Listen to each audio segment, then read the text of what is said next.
तो स्वागत है आप लोगों का, वेलकम हमारे इस मैट्रिक्स एकेडमी के यूट्यूब चैनल पे। मैट्रिक्स एकेडमी के यूट्यूब चैनल पे तो मैं आपको अभी हिस्ट्री और केमिस्ट्री पढ़ा रहा हूँ। तो हिस्ट्री में हम कहाँ तक पढ़ लिए हैं? हिस्ट्री में मैंने आपको जो है सबसे पहले पाषाण काल पढ़ाया था। क्या पढ़ाया था? पाषाण काल पढ़ाया। उसके बाद मैंने आपको हिस्ट्री में क्या पढ़ाया? हिस्ट्री में मैंने आपको जो है इसके बाद पढ़ाया वो था हड़प्पा सभ्यता। क्या था? हड़प्पा सभ्यता। इसके बाद जो हमारा टॉपिक था वो था वैदिक काल। क्या था हमारा? वैदिक काल। वैदिक काल के बाद मेरा जो है हमारा जो है लास्ट टॉपिक वो क्या था?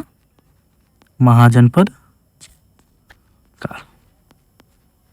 महाजनपद काल के जो बाद हमारा आज का टॉपिक है वो है हमारा मौर्य काल। क्या है हमारा? मौर्य काल। तो हिस्ट्री में जो है सबसे ज़्यादा इम्पोर्टेंट जो है हमारा कौन सा है? वो दो चीज़ हमारा, ये एक है हमारा हड़प्पा सभ्यता और एक है हमारा हड़प्पा बोल रहा है, एक है महाजनपद काल, क्योंकि इसमें जो है हमने बौद्ध धर्म और जैन धर्म जो है दोनों पढ़ा था। उसके बाद हमारा मौर्य काल है। मौर्य काल में जो सबसे ज़्यादा जो है, अगर आप स्टेट पीसीएस देते हो खासकर बीपीएससी,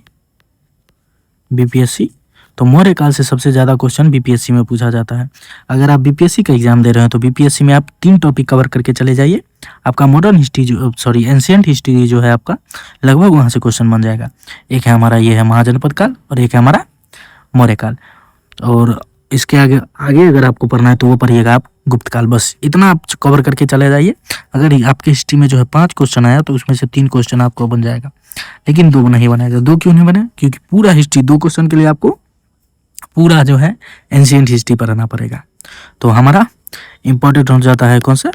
मौर्य काल, क्योंकि इसी समय जो है हमारे राजा हुए, अशोक हुए, उसके बाद चंद्रगुप्त मौर्य हुए, ये सब हुए इसी काल में हुए। इसलिए इसका जो है महत्वपूर्ण ये हमारा इम्पोर्टेंट हो जाता है। क्या इम्पोर्टेंट हो जाता है? तो चलिए हम इसका एक खाका खींच लेते हैं जो हम ये किस प्रकार से पढ़ेंगे। तो किसी भी चीज़ को जो हम पढ़ रहे हैं वो किसके आधार पे पढ़ रहे हैं? स्रोत के आधार पे पढ़ रहे हैं। किसके आधार पे? स्रोत के आधार पे पढ़ रहे हैं। हिस्ट्री किसके आधार पे पढ़ा जाता है? स्रोत। जो चीज़ मिला है उसके आधार पे हम पढ़ रहे हैं। स्रोत में हमारा जो है इसमें जो है हमारा 2 स्रोत है। एक है हमारा अभिलेख, और दूसरा है हमारा साहित्य। इस काल के जो प्रमुख है ये 2 स्रोत हमारा प्रमुख है, एक है हमारा अभिलेख और एक है साहित्य। अभिलेख में जो है हमारा अशोक से पूर्व है, अशोक का अभिलेख है, और अशोक के बाद का अभिलेख है। उसमें अभिलेख में जो महत्वपूर्ण है वही अशोक का अभिलेख है, क्योंकि अशोक से पूर्व और अशोक के बाद जो है लगभग बहुत कम जो है हमारा अभिलेख मिला है। तो चलिए हम स्रोत पढ़ लेंगे। स्रोत पढ़ने के बाद हम क्या पढ़ेंगे? स्रोत पढ़ने के बाद जो है उस समय का राजनीतिक स्थिति, यानी कि राजवंश हमारा राजवंश के बारे में पढ़ लेंगे। राजवंश पढ़ने के बाद हम सब राजा पढ़ने के बाद क्या पढ़ेंगे? सब राजा जब पढ़ लेंगे उसके बाद हम पढ़ेंगे उस समय का जो है स्थापत्य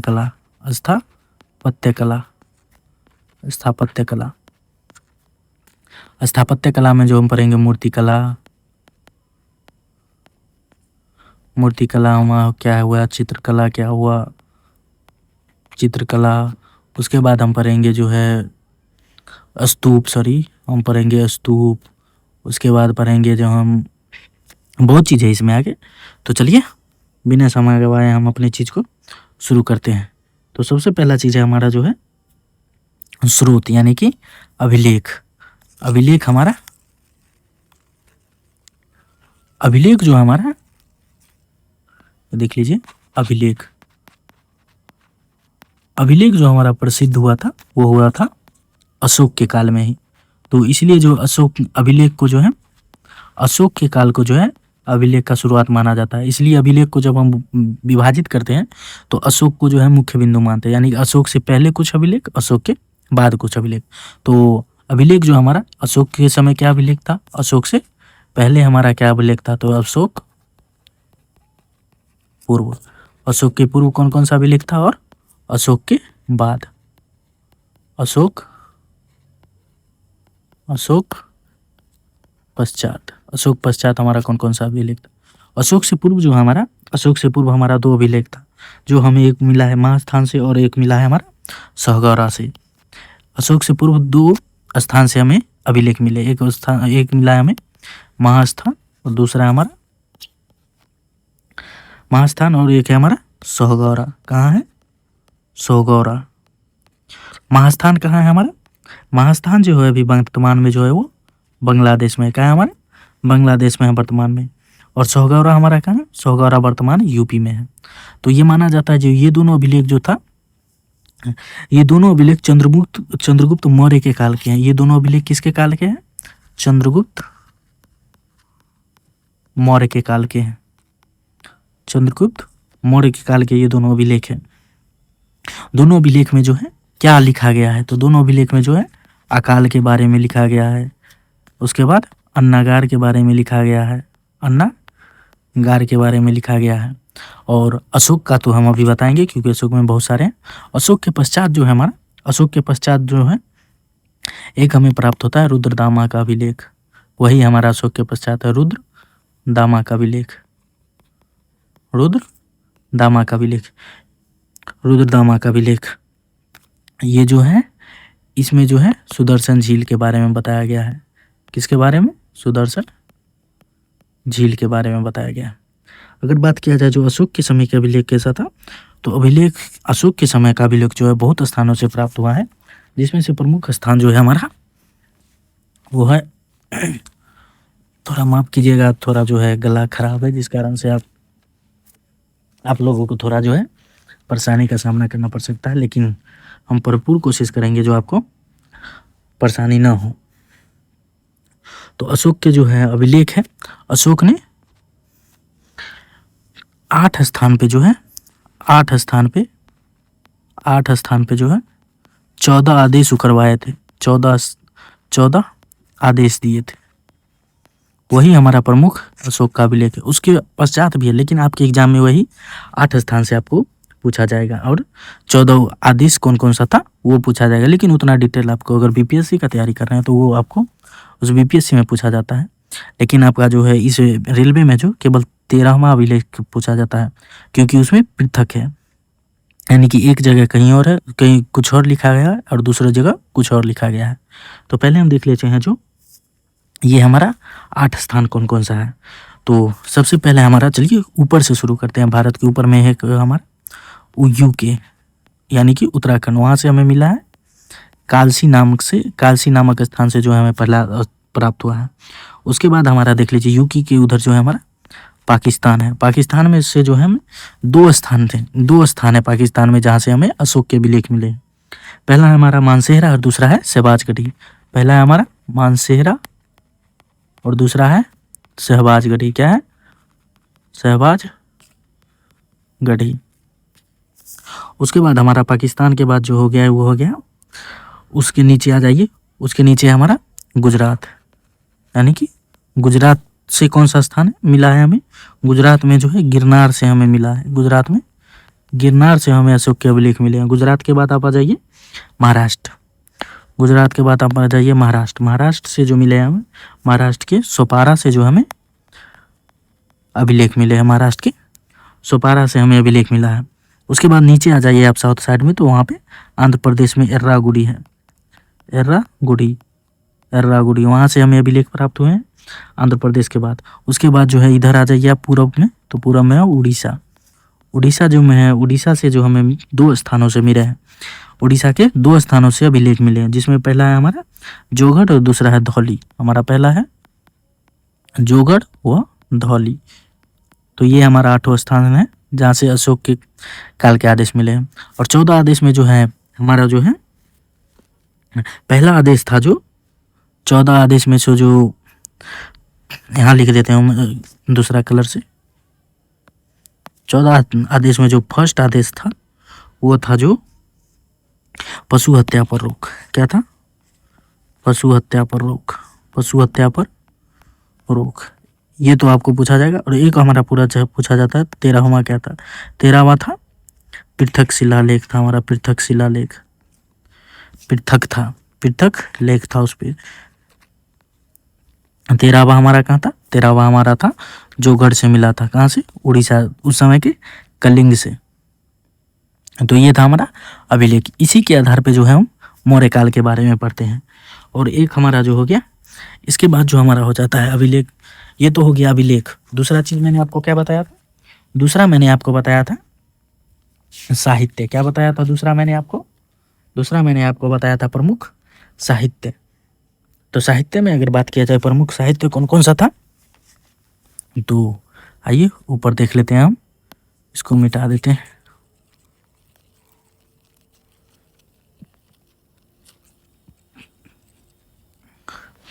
तो हमारा साहित्य कौन कौन सा है, हमारा साहित्य कौन कौन सा है, तो साहित्य में जो हो जाता है वो हमारा पहला साहित्य जो है वो अर्थशास्त्र है। अर्थशास्त्र, अर्थशास्त्र ये किन्होंने लिखा था, ये हमारे कौटिल्य ने लिखे, कौटिल्य इन्होंने लिखा था।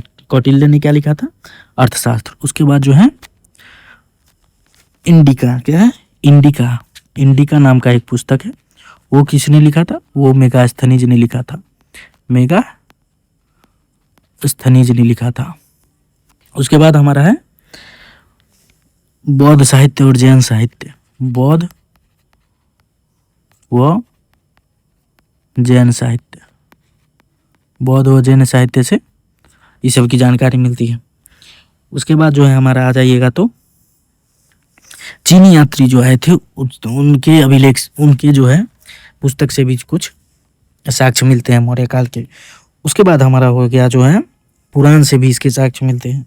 उसके बाद एक हो गया मुद्रा राक्षस और राजतरंगिणी, दो चीज, दो और हो गया हमारा, एक हो गया मुद्रा राक्षस और एक हो गया राजतरंगिणी। तो मुद्रा राक्षस किसने लिखा था, मुद्रा राक्षस जो लिखा था उनका नाम था विशाख दत्त, विशाख दत्त। और राजतरंगिणी किन्होंने लिखा था, कलहन ने।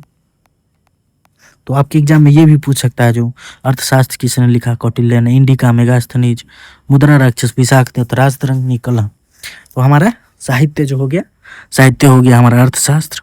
उसके बाद अर्थशास्त्र, इंडिका, बौद्ध एवं जैन साहित्य, मुद्रा राक्षस, राजतरंगिणी, ये हो गया हमारा साहित्य। यानी कि हम जो मौर्य काल पढ़ रहे हैं वो पढ़ने का आधार हमारा क्या है, साहित्य और अभिलेख। साहित्य में जो इतना साहित्य हो गया, अभिलेख में जो अशोक के पूर्व का अभिलेख, अशोक के बाद का अभिलेख, इसके आधार पे हम मौर्य काल को पढ़ते हैं। तो चलिए हम अपने मौर्य काल को शुरू करते हैं।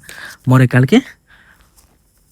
काल के बारे में थोड़ा जान लेते हैं, उसके राजा के बारे में जान लेते हैं जो किन्होंने कब तक शासन किया।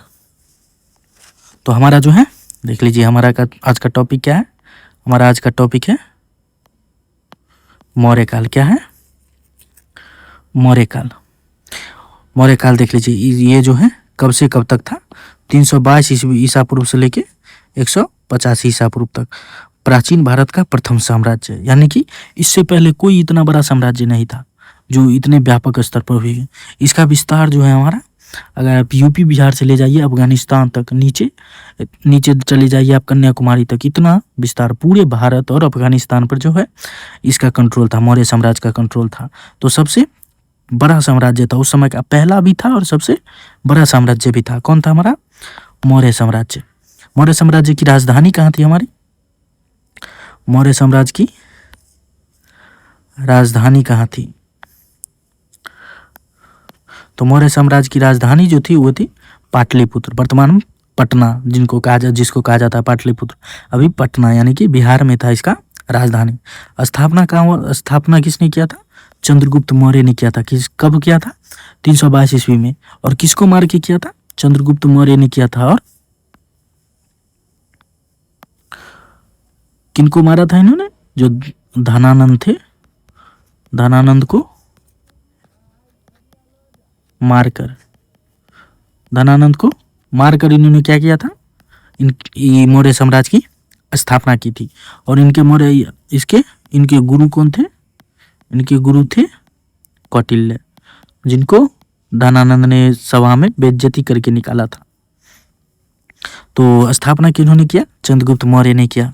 किन्होंने? चंद्रगुप्त मौर्य ने। चंद्रगुप्त मौर्य ने किसको हरा के जो है मौर्य साम्राज्य की नींव रखी? तो धनानंद को हटा के। किसको? धनानंद को हराकर। इनके गुरु कौन थे? गुरु थे इनके कौटिल्य। और इस समय की भाषाएं क्या थी? भाषाएं थी हमारी संस्कृत थी, प्राकृत थी, मगधी थी। और इस समय का जो प्रमुख ग्रंथ वो क्या है? हमारा अर्थशास्त्र। जैसे मैंने आपको बताया, जो इसकी प्रमुख जानकारी जो है हमें अर्थशास्त्र मिलती है इससे, जिनको किसने लिखा? चाणक्य या कौटिल्य। कौटिल्य को ही चाणक्य कहा जाता है, विष्णुगुप्त कहा जाता है। तो ये हो गया मौर्य साम्राज्य के बारे में। तो चलिए, मौर्य साम्राज्य के जो है प्रमुख वंश है, जो है वंश में, यानी कि मौर्य वंश के प्रमुख शासक हमारे कौन कौन थे? तो मौर्य वंश के जो प्रमुख शासक थे, पहले हमारे थे चंद्रगुप्त मौर्य। इन्होंने इनका शासनकाल था 322 से लेकर 298 BC तक। ये क्या थे? ये थे संस्थापक। किसके? मौर्य वंश के संस्थापक थे। और इनके जो सलाहकार कौन थे? इनके सलाहकार थे चाणक्य, यानी कि कौटिल्य। तो चंद्रगुप्त मौर्य ने जो है मौर्य साम्राज्य के संस्थापक थे। चाणक्य के सहयोग से इन्होंने क्या किया था? मौर्य साम्राज्य की नींव रखी थी। किसको हरा के? धनानंद को हटा के जो है नंदो और सेल्यूकस को जो है हराया था। नंदो को हराया था और सेल्यूकस निकेटर जो था तो उनको भी, सिकंदर का सेनापति था सेल्यूकस निकेटर, उनको हरा के जो है मौर्य साम्राज्य की नींव रखी। तो चंद्रगुप्त ने सर्वप्रथम उत्तर पश्चिम भारत पर नियंत्रण स्थापित किया। उत्तर पश्चिम भारत यानी कि आधुनिक अफगानिस्तान, पाकिस्तान, इस पे जो है इस पे जो है अपना शासन किया। और फिर धनानंद को पराजित कर दिया था और उसके बाद मगध पर जो है नियंत्रण कर लिया था। और चंद्रगुप्त मौर्य का जो है एक विशाल भूभाग पर नियंत्रण हुआ था। विशाल भूभाग कहने का मतलब है जो पूरब में आप बंगाल ले लीजिए, पश्चिम में महाराष्ट्र, यानी कि पूर्व एकदम पश्चिम में महाराष्ट्र, उसके बाद आप उत्तर पूर्व चले जाइए तो अफगानिस्तान, दक्षिण में चले जाइए तो कर्नाटक, यानी कि पूरे भारत और अफगानिस्तान पे जो है इनका नियंत्रण था। और ऐसा कहा जाता है कि चंद्रगुप्त मौर्य के उत्तराधिकारी में अशोक ने केवल कलिंग जीता था। अशोक ने क्या किया था? केवल कलिंग ही जीता था। अर्थात विशाल साम्राज्य का निर्माण चंद्रगुप्त मौर्य के समय ही हो गया था। क्यों? क्योंकि अशोक के यानी कि चंद्रगुप्त मौर्य के बाद जो है केवल अशोक थे जिन्होंने कलिंग की नींव रखी, कलिंग को जीता था। उसके अलावा मौर्य वंश के किसी भी शासक ने जो है कोई क्षेत्र को नहीं जीता। तो ये थे हमारे चंद्रगुप्त मौर्य।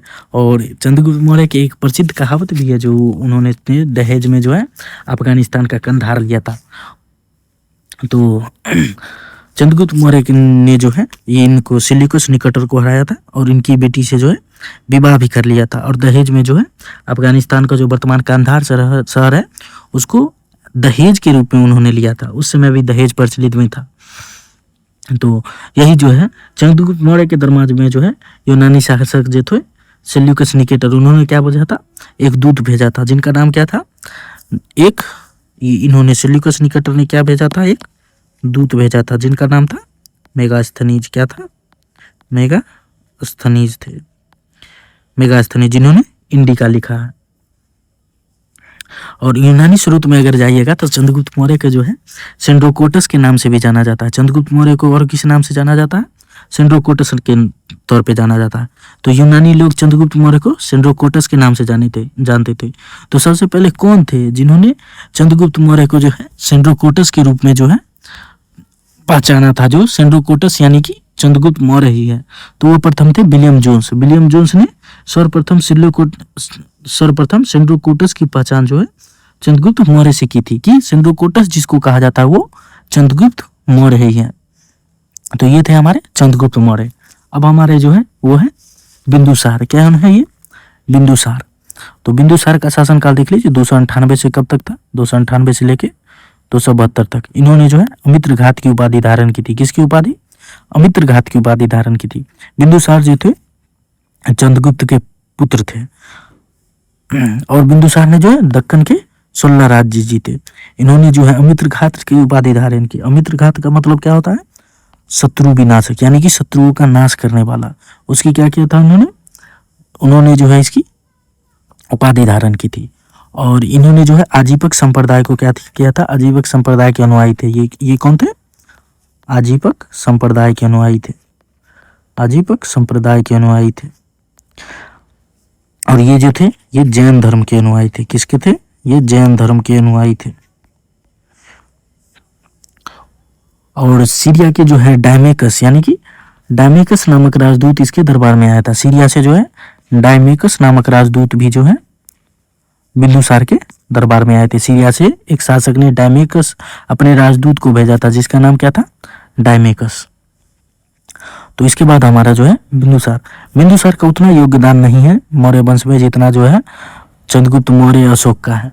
तो उसके बाद हमारा क्या है, अशोक महान है, जिसको क्या बोला जाता है, अशोका, अशोक महान। कौन है, अशोक। कौन है, अशोक, अशोक महान। कब से कब तक है, 268 बीसी से 232 बीसी तक।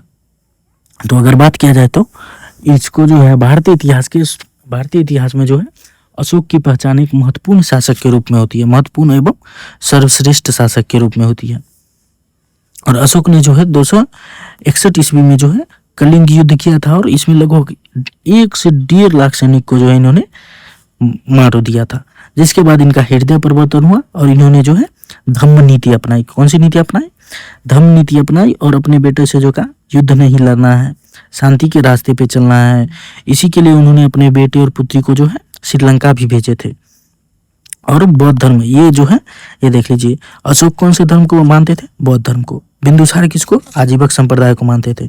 और जो है चंद्रगुप्त मौर्य किसको मानते थे, जैन धर्म को मानते थे।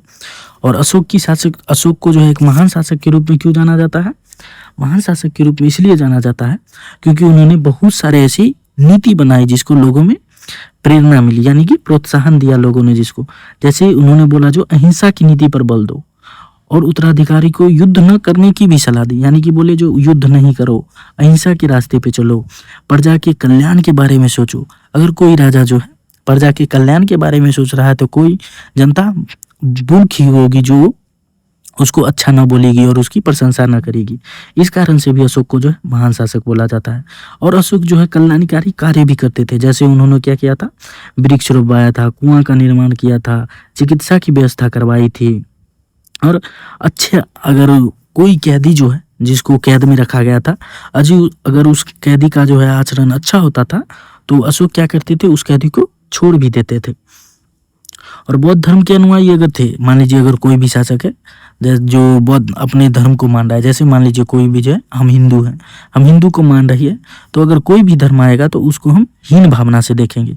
क्यों, क्योंकि वो जो है हम अपने धर्म को जो है एकदम मजबूत मानेंगे। लेकिन अशोक ऐसा नहीं थे। बौद्ध धर्म के अनुयायी होने के बावजूद सभी धर्मों के प्रति वो कैसा भाव रखते थे, सम्मान का भाव रखते थे। विभिन्न देशों में उन्होंने क्या किया था, विभिन्न देशों में बौद्ध धर्म के प्रचार के लिए अशोक ने अपने बच्चों को भेजा था। और अशोक ने जो है विविधता युक्त समाज में लोगों से एक ऐसे आचरण संहिता पर आचार करने के लिए कहा जिससे समाज में सद्भावना बनी रहे। आचार संहिता मतलब क्या होता है, कुछ ऐसे कार्य करना जो समाज हित में हो, समाज हित के प्रतिकूल न हो, इसलिए उसको क्या बोला जाता है, आचार संहिता पर आचरण करने के लिए कहा जाता है। कैसी आचार संहिता थी, सामाजिक आचार संहिता थी। तो अशोक ने जो है अशोक ने क्या अपनाया था, अशोक ने धम्म नीति अपनाई थी। तो अशोक का जो धम्म है, कोई धर्म न होकर एक प्रकार की आचार संहिता थी। अशोक जो है कोई धर्म नहीं बना रहे थे अपना, वो एक आचार संहिता बना रहे थे जो लोग इसको पालन करें और अच्छे रास्ते पे चले, न कि बुरे रास्ते पे चले। और अशोक इस बात पर भी बल देते थे कि व्यक्ति को जो है परिवार, समाज एवं राज्य को कैसा आचरण, व्यक्ति को, परिवार को, समाज को, राज्य को कैसा आचरण करना चाहिए। और अशोक का धर्म ये भी बताते हैं जो क्या करना चाहिए, क्या नहीं करना चाहिए। तो वो बोलते हैं जो हमें हिंसा नहीं करना चाहिए, अहिंसा के रास्ते पे चलो, सत्य बोलो, दया करो, सहिष्णुता का भाव रखो, यानी कि सहिष्णुता मतलब सभी धर्मों के प्रति सम्मान का भाव रखो। उसके बाद जो है बड़ों को सम्मान दो, छोटे को प्यार दो। ये सब जो हमारे अशोक बोलते थे।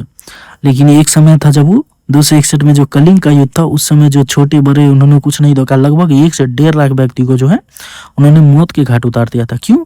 क्योंकि केवल उनको कलिंग पे विजय हासिल करना था। उसके बाद वो क्या बोल रहे हैं, जो बड़ों का सम्मान दो, छोटों को प्यार दो, असहिष्णुता का भाव रखो।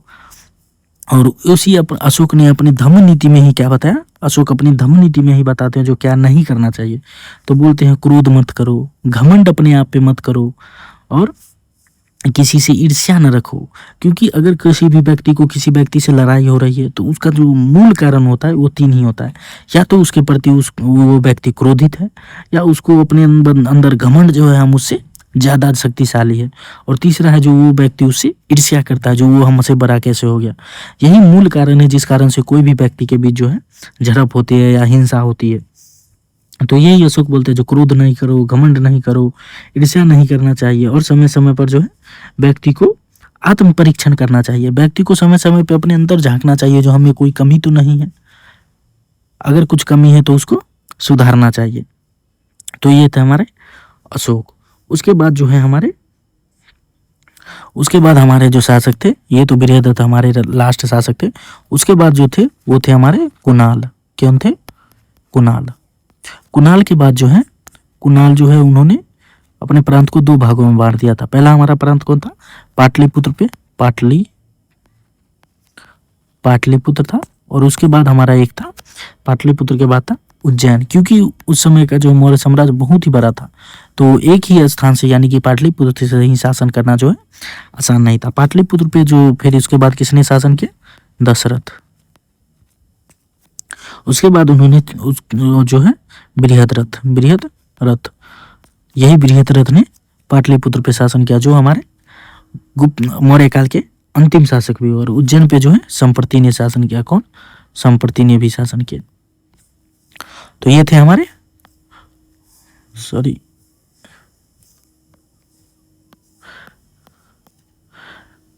तो ये है हमारे बृहद्रथ। इनका शासन काल कब से कब तक है? 187 से 185 BC तक। ये जो है मौर्य काल के अंतिम शासक थे। ये थे अंतिम मौर्य सम्राट। इसकी हत्या किसने की? पुष्यमित्र ने की, और शुंग वंश की पुष्यमित्र शुंग ने इसकी क्या की? हत्या की, और शुंग वंश का नींव रखा। तो हम मौर्योत्तर काल में यही जानेंगे। मौर्योत्तर काल हमारा जो है मुख्य रूप से जो है राजनीतिक विखंडन का काल है। क्योंकि इस समय जो हमारा राजनीति क्या था? एक एकीकृत राजनीति थी, यानी कि सत्ता जो है पाटलिपुत्र से चलता था।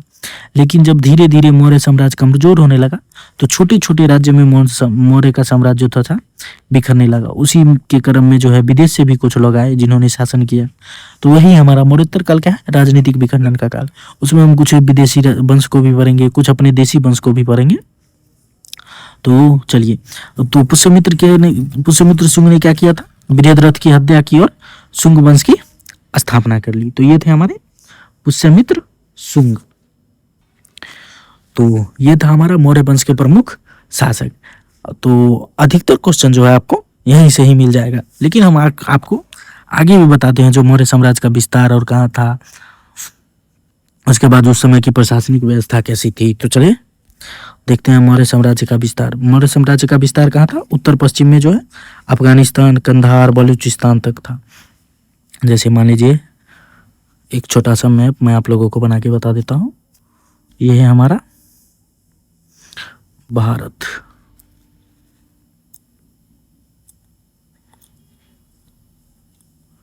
ये है हमारा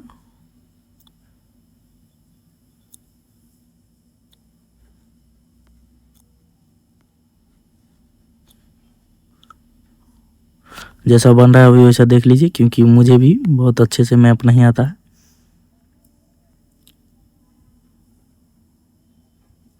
ये है हमारा भारत, ये हमारा क्या है? ये है हमारा पाकिस्तान। इसी के बगल में हमारा क्या है?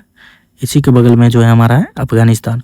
उसके बाद वर्तमान में जो चर्चा में, उसके बाद है हमारा ईरान। ये हो गया हमारा लाल फारस की खाड़ी। फिर यहाँ से अमन ओमान हो गया। फिर यहाँ से हमारा जो हो जाएगा वो हो जाएगा लाल सागर। ये है फारस की खाड़ी। तो ये है हमारा अफगानिस्तान। क्या है हमारा? अफगानिस्तान। ये है पाकिस्तान और ये है भारत। तो उस समय जो उनका विस्तार था वो कहाँ से कहाँ तक था? उन समय जो उनका विस्तार था ये देख लीजिए, ये अफगानिस्तान, सॉरी, उस समय जो देख लीजिए ये था हमारा ये हमारा अफगानिस्तान। यहाँ से लेके इनका विस्तार अफगानिस्तान में भी था, पाकिस्तान में भी था, पूरे भारत में इनका विस्तार था। तो सोच लीजिए जो हमारा उस समय का जो मौर्य साम्राज्य, इसी को अखंड भारत कहा जाता है। अखंड भारत में कौन कौन आता है, इधर भी कुछ आ जाता है, जो था हमारा सिंगापुर, मलेशिया जो आ जाता है, ये भी आ जाता है।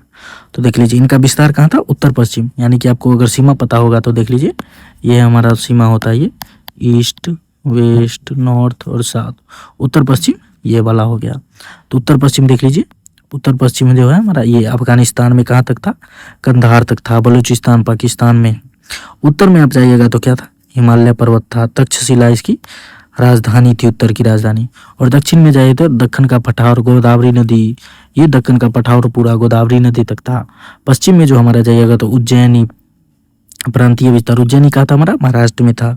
पूरब में जाइए तो बंगाल ताम्रलिप्ति, पूरब में बंगाल ताम्रलिप्ति, ये सब पर हमारा क्या था, शासन था। लेकिन शासन का केंद्र हमारा कहाँ था, कहाँ से शासन संचालित होती थी, तो पाटलिपुत्र राजधानी थी उस समय की, क्या थी, पाटलिपुत्र। और आज का जो है पटना वो है। तो देख लीजिए ये यहाँ पे बोल रहा है अशोक के काल में साम्राज्य सबसे विस्तृत हुआ, अफगानिस्तान से गोदावरी तक का भूभाग एक छत्र के नीचे, यानी कि अफगानिस्तान से लेके गोदावरी तक का जो शासन भूभाग है वो मौर्य काल के अंदर आ चुका था। कब, मौर्य साम्राज्य में। तो ये था हमारा साम्राज्य विस्तार और सीमाएं। उस समय की प्रशासनिक व्यवस्था क्या थी, प्रशासनिक व्यवस्था में जो उस समय था, प्रशासनिक व्यवस्था था उस समय, प्रशासन का सर्वोच्च अधिकारी जो होता था, सर्वोच्च अधिकारी कौन होता था, सर्वोच्च अधिकारी सर्वे सर्वा जिनको बोला जाता था वो होते थे सम्राट। ये कौन होते थे, सम्राट। जो भी काम करेंगे वो सर्वोच्च अधिकारी होते थे हमारे सम्राट। उसके बाद जो है उसके नीचे आते थे मंत्री परिषद, उसके बाद 18 तीर्थ यानी कि पदाधिकारी होता था, जिसको पदाधिकारी के रूप में नियुक्त किया जाता तो उसी को क्या बोला जाता था, तीर्थ। तो सबसे ऊपर हमारे सर्वे सर्वा कौन थे, हमारे सबसे सर्वा राजा होते थे। उसके बाद हमारे मंत्री परिषद होते थे और 18 तीर्थ के अधिकारी होते थे। राजा को ये मंत्री परिषद क्या करते थे, मंत्री परिषद जो है हमारी वो करती थी राजा को सहायता। मंत्री परिषद जो है वो हमें सम्राट को जो है क्या करती थी, सम्राट को सहायता देती थी। मंत्री नामक एक विशेष परिषद का उल्लेख जो है कौटिल्य करते हैं। इसमें राजा के विश्वास पात्र के लोग रहते थे। मंत्री परिषद तो होता ही था, लेकिन एक मंत्री न का एक विशेष परिषद का उल्लेख करते हैं। कौन करते हैं, वो कौटिल्य करते हैं। मंत्री न का एक विशेष परिषद का उल्लेख करते हैं कौटिल्य, जिसमें क्या होते थे, इसमें जो है राजा के विश्वास पात्र लोग रहते थे, राजा के विश्वास पात्र लोग रहते थे, विश्वास पात्र लोग इसमें रहते थे, किसमें, मंत्री नाम में। तो ये और अर्थशास्त्र में तो बड़ी संख्या में अधिकारियों का उल्लेख किया जाता है। उसमें कितने थे, 18 अधिकारी थे, जिन्हें अमात्य या महामात्र भी कहा जाता है। पदाधिकारी को अमात्य या महामात्र भी कहा जाता था। शीर्ष अधिकारी को, उसी में जो है बहुत सारे अधिकारी थे, जिसको क्या कहा जाता था, अमात्य या महामात्य। उसी में जो शीर्ष अधिकारी होता था उसको क्या कहा जाता था, तीर्थ। तो 18 हमारे क्या थे, शीर्ष अधिकारी थे। तो उसी समय जो है हमारा कुछ शब्द था जिसको जो है अभी पूछ लेता है, जो उस समय का ये कौन थे। तो उसी रज्जुक उस समय के क्या थे, न्यायाधिकारी थे। युक्त जो क्या थे, कोषाधिकारी थे, यानी कि कुछ भी पैसा वसूल करने वाले को क्या कहते हैं हमें, कोषाध्यक्ष। सन्नी दत्ता अभी पीछे, सन्नी दत्ता एक प्रकार का कोषाध्यक्ष ही था। उसके बाद एक प्रादेशिक अधिकारी होते थे। और उस समय के जो है प्रांत को उस समय के साम्राज्य को 4 प्रांतों में विभाजित किया जाता है। पहला था हमारा तक्षशिला, दूसरा था उज्जैन, उसके बाद तोसली और उसके बाद था हमारा स्वर्णगिरी। और अगर बात किया जाए जो हमारा मौर्य साम्राज्य सबसे बड़ा साम्राज्य किस प्रकार बना, तो उसमें एक चीज की जो है महत्वपूर्ण भूमिका थी, वो था हमारा गुप्तचर प्रणाली। जो राजा के बारे में कोई क्या षड्यंत्र करना है उससे पहले राजा जान जाते थे। जो अगर कोई व्यक्ति षड्यंत्र करके राजा के प्रति कोई भी काम करना चाहता है तो राजा षड्यंत्र करने से पहले ही उसको जो है, उस अधिकारी को जो है गिरफ्तार करवा लेते थे। उस समय के प्रमुख हमारे क्या थे, गुप्तचर तंत्र था उस समय का प्रमुख। जासूस नेटवर्क प्रशासन की क्या थी, रीढ़ थी, क्योंकि वो लोगों को बताते थे, यानी कि राजा के महत्वपूर्ण अधिकारी को बताते थे कोई भी लोग राजा के बारे में क्या षड्यंत्र बना रहा है, उसके बारे में लोग क्या करते थे, वो मंत्री को बताते और मंत्री क्या करते थे, सम्राट को बताते थे और सम्राट उस पर एक्शन लेते थे। और गुप्तचर प्रणाली को जो है अर्थशास्त्र में विस्तृत वर्णन किया है। हर स्तर पर जो है निगरानी के लिए गुप्तचर प्रणाली किया गया था। और चाणक्य की भूमिका भी थी, जिस कारण से हमारे मौर्य साम्राज्य इतना बड़ा हुआ। कौटिल्य ने अर्थशास्त्र रचा। राजा को क्या कहा, धर्मचक्र प्रवर्तन बताया और शासन का सैद्धांतिक आधार भी जो है इसमें दिया गया। किसमें, कौटिल्य के अर्थशास्त्र में। तो देख लीजिए अशोक की जो है धम्म नीति में मैंने आपको बताया अशोक की धम्म नीति, अशोक की एक अनूठी देन। कलिंग युद्ध कब हुआ था, 261 में। युद्ध में 1 लाख से अधिक लोग मारे गए। 1 लाख से युद्ध में क्या हुआ था, जब अशोक युद्ध करने गए तो वहां बहुत सारे लोग आ गए थे, जिस कारण से क्या हुआ, 1 लाख से ज्यादा लोग मारे गए। अशोक इस हत्याकांड को देखकर विचलित हो गए और उनका जो है आत्मा हृदय परिवर्तन हो गया। हृदय परिवर्तन होने के बाद उन्होंने क्या किया, उन्होंने धम्म नीति अपनाकर शांति मार्ग को चुना। शांति मार्ग को क्या किया, धम्म नीति अपनाया और बोले हम आज से शांति मार्ग पे रहेंगे। उसके बाद जो उन्होंने सैन्य विजय की जगह पर धम्म विजय को अपनाया। उन्होंने इसके बाद जो बोला उस सैन्य विजय यानी कि लड़ाई झगड़ा के बजाय उन्होंने क्या किया, धम्म विजय यानी कि उनके धम्म के अनुसार जो है धम्म से लोगों का दिल जीते और उसके बाद विजय चाहते थे उस प्रकार से। और उन्होंने क्या किया था, धम्म महामात्रों की भी नियुक्ति की थी उन्होंने। अशोक ने युद्ध की नीति तय कर नैतिक शासन पर आधारित धम्म विजय का मार्ग चुना। उन्होंने जो है अशोक की धम्म नीति में क्या बोला गया था, अहिंसा के रास्ते पे चलो, सत्य बोलो, सहिष्णुता रखो, दया करो। अहिंसा मतलब जीव हत्या न करो, सच बोलो और सत्य मतलब सच बोलो और सत्यनिष्ठ रहो, दया मतलब सभी प्राणियों पर करुणा करो, सहिष्णुता मतलब सभी धर्मों का सम्मान करो, सभी धर्मों का क्या करो, सम्मान करो। तो ये देख लीजिए असिक का जो है अशोक के अभिलेख, जैसे मैंने आपको ऊपर बताया था, जिसमें कौन थे 33 कुल अभिलेख थे, जिसमें 4 प्रकार के अभिलेख थे। और उसका लिपि क्या था, लिपि तो ब्राह्मी लिपि था, लेकिन भाषा क्या थी, भाषा प्राकृत थी। देख लीजिए प्रमुख शिलालेख में संख्या 14। धम्म आधारित शासन सिद्धांत, उदाहरण गिरनार, मानसेरा, ये सबसे जो हमें मिला था। जैसे मैंने आपको बताया गिरनार कहा था गुजरात में, मानसेरा उत्तराखंड में। उसी समय हमारा था लघु शिलालेख। लघु शिलालेख में क्या था, व्यक्तिगत और घोषणात्मक चीजें थी इसमें। किसमें, लघु शिलालेख में। जैसे हमें मस्की से मिला, प्रथम बार अशोक नाम के मिले, मस्की जो हो गया है। उसके बाद मस्की से जो है सबसे पहले अशोक का नाम हमें मिला था। उसी प्रकार हमारा था प्रमुख स्तंभ अभिलेख। स्तंभ क्या होता है, किसी पिलर पे अभिलेख को उखाड़ना। तो उसमें अभी पर स्तंभ अभिलेख कितने हैं, 7 स्तंभ अभिलेख है। स्तंभों पर उत्कीर्ण धम्म संवेद, जैसे दिल्ली टोपरियार, लरिया नंदराज, लौरियार राज, ये सब हमारा हो गया उसके उदाहरण। उसी प्रकार हमारा था लघु शिलालेख। रानी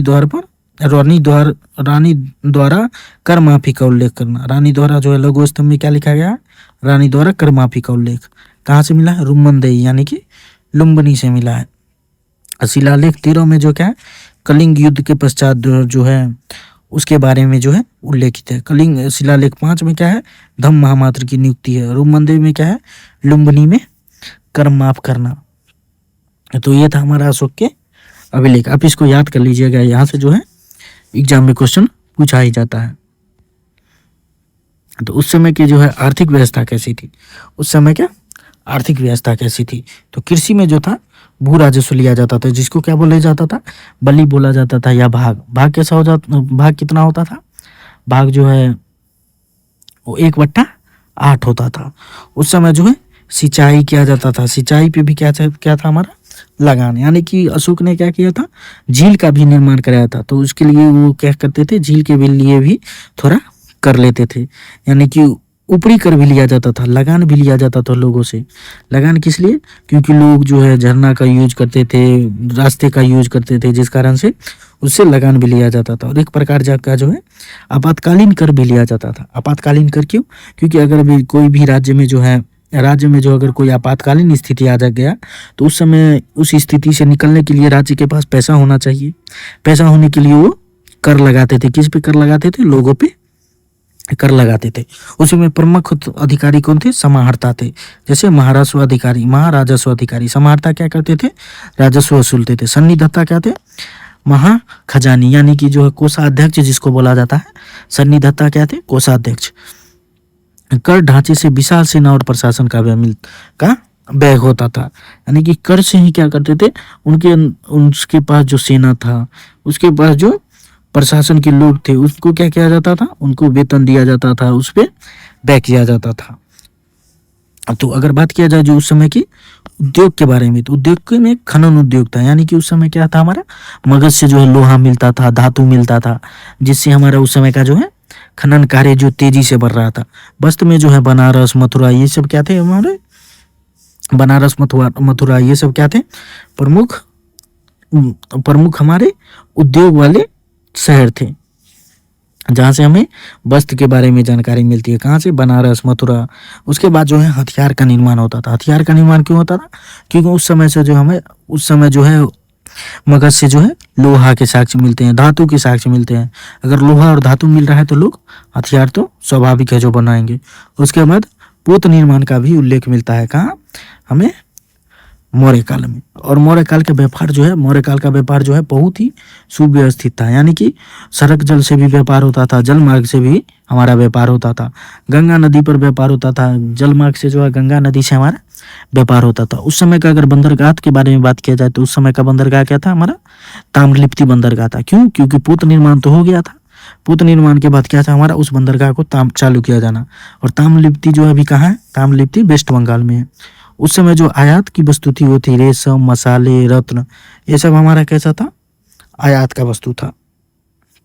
सॉरी, आयात नहीं, निर्यात का वस्तु था। ये सब उस समय का जो है आयात नहीं था, उस समय का निर्यात का वस्तु था। ये सब कौन, रेशम, मसाला, ये सब क्या था, उस समय की निर्यात की वस्तु थी। तो अगर बात किया जाए जो उस समय की सामाजिक एवं सांस्कृतिक स्थिति क्या थी, तो सामाजिक स्थिति के बारे में अगर बात किया जाए तो मेगास्थनीज के अनुसार 7 व्यवसाय आधारित समूह थे। 7 व्यवसाय आधारित क्या थे, समूह थे, जिसमें थे ब्राह्मण, क्षत्रिय, ये थे उच्च वर्ण, वैश्य थे समृद्ध और बहुसंख्यक वर्ण, शूद्र थे शारीरिक श्रम जैसे कृषि करना, वास्तुकला करना। उसके बाद हमारे थे दास यानी कि युद्धबंदी और विदेशी, जैसे यूनानी। युद्ध में जो है कोई व्यक्ति जो हार जाता था उसको बंदी बना के लाया जाता था, तो उसको क्या किया जाता था, दास बना लिया जाता था। तो उसके बाद अगर बात किया जाए जो उसके में प्रमुख शिक्षा का केंद्र क्या था, तो नालंदा उस समय क्या था, प्रमुख शिक्षा का केंद्र था। वैशाली जो हमारा था दार्शनिक विमर्श का केंद्र था। यानी कि विचार विमर्श के लिए सब कहाँ जाते थे, वैशाली, और शिक्षा के लिए नालंदा। और व्यवसाय हमारे समाज में कितने थे, 7 व्यवसाय आधारित समूह थे। अगर उस समय के कला स्थापत्य के बारे में बात किया जाए तो अशोक स्तंभ, यानी कि अशोक स्तंभ भी जो है एक प्रकार का कला ही है। क्यों, क्योंकि वो एक एकाश्म पत्थर से निर्मित किया जाता था। मान लीजिए ये था, इस प्रकार से पत्थर होता था हमारा, ऊपर की ओर थोड़ा कम चौड़ा और नीचे की ओर आता थे बहुत चला। इस प्रकार से हमारा एकाश्म पत्थर से निर्मित था। इस पे जो है पॉलिश किया हुआ रहता था। इस पे क्या था, हमारा पॉलिश किया हुआ रहता था। ऊपर में जो है यहाँ पे उल्टा कमल की आकृति बनी होती थी। क्या थी, उल्टा कमल की आकृति बनी होती थी। और ऊपर में शेर का चिन्ह होता था या बैल का चिन्ह होता था। ये था हमारा अशोक स्तंभ, यानी कि एकाश्म पत्थर, यानी कि एक ही पत्थर को काट के बनाया गया था वो, यानी कि पॉलिश किया हुआ था। इसको पॉलिश किया रहता था ऊपर से नीचे तक पॉलिश, जिससे वो चमकदार बने रहते थे। ऊपर सिंह पर क्या थे, हमारे सिंह थे। कहाँ, शीर्ष पे जो हमारे सिंह भी थे। उसी अशोक स्तंभ में अशोक स्तंभ का ही पहला कुछ स्तंभ जो है सारनाथ से मिले, जिसे हम सारनाथ स्तंभ कहते हैं। सारनाथ स्तंभ पर ही जो है हमारा राष्ट्रीय चिन्ह है, जैसे 4 सिंह, सत्यमेव जयते, ये सब हमारा कहाँ है, सारनाथ स्तंभ पे ही। अगर पूछे जो हमारा राष्ट्रीय चिन्ह जो है, राष्ट्रीय चिन्ह 4 जो सिंह है वो कहाँ, कौन से स्तंभ से लिया गया है, तो सारनाथ स्तंभ से लिया गया है। सत्यमेव जयते कहाँ से लिया गया है, मुंडको उपनिषद से लिया गया है। और सारनाथ स्तंभ पे भी सत्यमेव जयते लिखा हुआ है। और उस समय का एक और महत्वपूर्ण जो स्थापत्य था वो था स्तूप। स्तूप क्या होता था, मान लीजिए जो स्तूप इस प्रकार से होता था, अर्धचंद्राकार होता था। जैसे नालंदा अगर कभी गए होंगे आप राजगीर घूमने, तो वहाँ देखिएगा जो एक स्तूप है। स्तूप अर्धचंद्राकार आकृति होती है, जिसके चारों तरफ जो क्या होता है, घेरा लगा रहता है। घेरा क्यों लगा रहता है, इसकी तरफ घूमने के लिए। ये होता है हमारा प्रदक्षिणा पथ। जिसके ऊपर ये बना रहता है उसको बोला जाता है मेधी। क्या बोला जाता है, मेधी। मेधी क्या होता है हमारा, बेस होता है मेरी, और ऊपर हमारा जो होता है छत्रक लगा रहता है, छत्रक, जिसको हम क्या बोलते हैं, हर्मिका, इसको हम क्या बोलते हैं, हर्मिका। ये है हमारा प्रदक्षिणा पथ। क्या होता है हमारा, प्रदक्षिणा पथ। प्रदक्षिणा पथ क्या होता है हमारा, प्रदक्षिणा पथ। घूमने के लिए, इसके स्तूप के चारों ओर घूमने के लिए क्या होता है हमारा, प्रदक्षिणा पथ। स्तूप में रहता क्या है, तो स्तूप में जो है किसी भी व्यक्ति का, जैसे बुद्ध का जो है अवशेष रहता है, या बुद्ध के उपयोग की हुई चीज रहते हैं, या बुद्ध की पूजा करने के लिए ही बनाया जाता है। तो प्रमुख स्तूप है जैसे सांची स्तूप हो गया, भरूच स्तूप हो गया। ये क्या है हमारा, बौद्ध स्थापत्य की शुरुआत। ये नहीं जो यहाँ से तो शुरुआत हुआ, लेकिन इससे पहले भी जो है हमारा स्तूप जो है अस्तित्व में था, लेकिन प्रचलन में कब आया, तो हमारा मौर्य साम्राज्य में प्रचलन में आया। गुफाएं क्या होती हैं, तो पहाड़ों को काट कर रहने के लिए जो है गुफाएं बनाई जाती थी, जिसको हम क्या बोलते थे, बिहार। क्या बोला जाता था, बिहार। सबसे ज्यादा बिहार कहाँ है, स्वाभाविक है, सबसे ज्यादा बिहार में है, जिस कारण से बिहार का नाम हो गया बिहार। तो गुफाएं हो, जैसे बराबर में जो है नागार्जुनी गुफाएं आजीविक संप्रदाय को, आजीविक संतों को दिया गया है। बराबर की पहाड़ी में नागार्जुनी गुफाएं हैं जो आजीविक संप्रदाय को दिया गया है। दीदारगंज यक्षिणी की मूर्ति जो है हमें पटना से प्राप्त हुई, उत्कृष्ट मूर्ति कला का उदाहरण है। इस समय जो मूर्ति कला जो है उत्कृष्ट थी, और किस विधि से मूर्ति कला बनाई जाती थी, तो मोम विधि, लुप्त मोम विधि से जो है मूर्ति कला बनाई जाती थी। अगर बात किया जाए जो इतना समृद्ध भी था हमारा मौर्य साम्राज्य, तो फिर इसका पतन कैसे हो गया, तो हमारा है मौर्य साम्राज्य का पतन। तो कमजोर उत्तराधिकारी, देख जैसे कि मैंने आपको बताया, जो अशोक के बाद जो है हमारे उत्तराधिकारी वो बहुत ही कमजोर उत्तराधिकारी आ गए, यानी कि अशोक के बाद कोई सक्षम शासक नहीं आए। स्वाभाविक है, अगर कोई बड़ा राज्य है या कोई बड़ा घर है, उसमें कोई ऐसा उत्तराधिकारी नहीं है जो उसको संभाल सके, तो क्या हो जाएगा, उसका पतन हो जाएगा। उसी प्रकार हमारा मौर्य साम्राज्य का भी पतन हुआ। कैसे पतन हुआ, जैसे मान लीजिए अशोक हमारे जो थे, अशोक थे वो बहुत ही गुणी वाले आदमी थे, उनके अंदर ऐसा गुण था जो वो संभाल सके। उसके पश्चात जो आए उनमें ऐसा गुण नहीं था जो वो संभाल पाए उतने बड़े साम्राज्य को, जिसके कारण क्या हुआ, उनके अंदर जो व्यक्ति थे उन्होंने ही छोटे छोटे राज्य का जो है स्थापना कर लिया, जिस कारण से हमारे साम्राज्य का क्या हो गया, पतन कर हो गया। और उसके बाद हमारा था ब्राह्मणों का असंतोष। ब्राह्मण का असंतोष क्यों था, क्योंकि उस समय जो हमारा बौद्ध धर्म के प्रोत्साहन से वो लोग असंतुष्ट थे, क्योंकि उस समय जो बौद्ध धर्म था एकदम अपने प्रकाष्ठा पे थी। कब, मौर्य साम्राज्य में जो है बौद्ध धर्म अपने प्रकाष्ठा पे थी, जिससे ब्राह्मण धर्म जो था वो बहुत ही छन्न विछन्न हो गया था, जिस कारण से ब्राह्मणों में क्या था, असंतोष था। और यही कारण था जो हमारा, एक और कारण था जो है मौर्य साम्राज्य का पतन। और उसके बाद था हमारा प्रशासनिक विफलता। प्रशासनिक विफलता मतलब उस समय के लोग जो थे भ्रष्टाचार करते थे, निरंकुश थे और शिथिलता थे, यानी कि एक ठम में नहीं रहते थे, इधर उधर कहते ही रहते थे, जिस कारण से हमारा प्रशासनिक विफलता हुई, भ्रष्टाचार हुआ, जिससे लोगों में क्या हुआ, विश्वास कम हुआ, जिससे जो है प्रशासन विफल हुआ। उस समय का आर्थिक संकट भी आया। आर्थिक संकट क्यों आया, क्योंकि अशोक जो है धम्म के रास्ते पे चलने लगे। धम्म के रास्ते पे चलने के पश्चात क्या हुआ, उन्होंने जो है कर तो लगाया, लेकिन कोई भी व्यक्ति जो कर देते थे या नहीं देते थे उससे ज्यादा उनको मतलब नहीं रहा, जिस कारण से राजकोष खाली हुआ। भारी प्रशासनिक व्यय के कारण भी हमारा राजकोष क्या हुआ, खाली हुआ। और इसी समय हमारा बाहरी आक्रमण भी होने लगा, जैसे यूनानी आए, शक आए, कुषाण आए, इसी प्रकार दक्षिण से भी विद्रोह होने लगे। और इसी प्रकार हमारा विशाल साम्राज्य भी एक कारण बना। क्यों, क्योंकि प्रबंधन में कठिनाई, केंद्रीय नियंत्रण कमजोर हुआ। तो देख लीजिए अंतिम झटका कब लगा, अंतिम शासक बृहद्रथ की हत्या कर उसके सेनापति शुंग ने जो है शुंग वंश की स्थापना कर दी। तो यानी कि बृहद्रथ की हत्या उसके ही सेनापति पुष्यमित्र शुंग ने कर दी और शुंग वंश की स्थापना कर ली। तो इस प्रकार से हमारा मौर्य साम्राज्य का उदय हुआ, फिर अपने प्रकाष्ठा पे चली, उसके बाद अपने उसका पतन हो गया। तो ये हमारा टॉपिक भी खत्म हुआ। तो देख लेते हैं जो हम अपने अभी हमने क्या क्या पढ़ा, यानी कि क्विक रिवीजन देख लीजिए। हमारा स्थापना जो है चंद्रगुप्त मौर्य ने किए थे। इसके मार्गदर्शक कौन थे, चाणक्य थे। विस्तार कहाँ था, अफगानिस्तान से बंगाल तक, दक्षिण में गोदावरी तक। प्रशासन में जो है अत्यधिक केंद्रित था, 18 तीर्थ होते थे, गुप्तचर तंत्र होता था। अशोक जो है 261 ईस्वी में जो है कलिंग युद्ध हुआ, उसके बाद धम्म नीति अपनाए और बौद्ध धर्म को अपनाए। अभिलेख में जो है 33 अभिलेख मिलते हैं, जिसकी भाषा क्या थी, प्राकृत भाषा, और लिपि थी ब्राह्मी लिपि। अर्थव्यवस्था में जो है हमारा कर था, जिसमें तो हमारा बलि कर था, भाग लिया जाता था, ऊपरी कर था, परनय कर था, समाज में था 7 व्यवसाय आधारित समूह थे। किसने बताया? मेगास्थनीज ने बताया। कला के बारे में बात किया जाए तो अशोक के स्तंभ थे, जैसे 4 सिंह वाले। सांची हो गया, यानी कि स्तूप के बारे में थे, जैसे सांची स्तूप, भरूच स्तूप, ये स्तूप के बारे में मैंने आपको बताया। उसके बाद लास्ट में मैंने आपको बताया पतन के बारे में। 185 BC में क्या हुआ? बृहद्रथ की हत्या उसके ही सेनापति पुष्यमित्र शुंग ने कर दी। शुंग वंश की स्थापना की। शुंग वंश की स्थापना, और यहीं से जो है हमारे मौर्योत्तर काल शुरू हो जाता है। मौर्योत्तर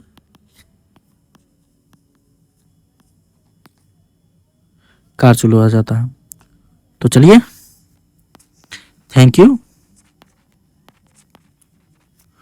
मिलते हैं हम आपसे नेक्स्ट लेक्चर में। तो अगर आपको जो है ये वीडियो अच्छा लगा तो वीडियो को लाइक कर लीजिए, और अपने दोस्तों में जो इसको शेयर करके चैनल को सब्सक्राइब भी कर लीजिएगा। तो अपना ध्यान रखिए, पढ़ते रहिए। तब तक के लिए जय हिंद, टाटा, बाय बाय, नमस्ते।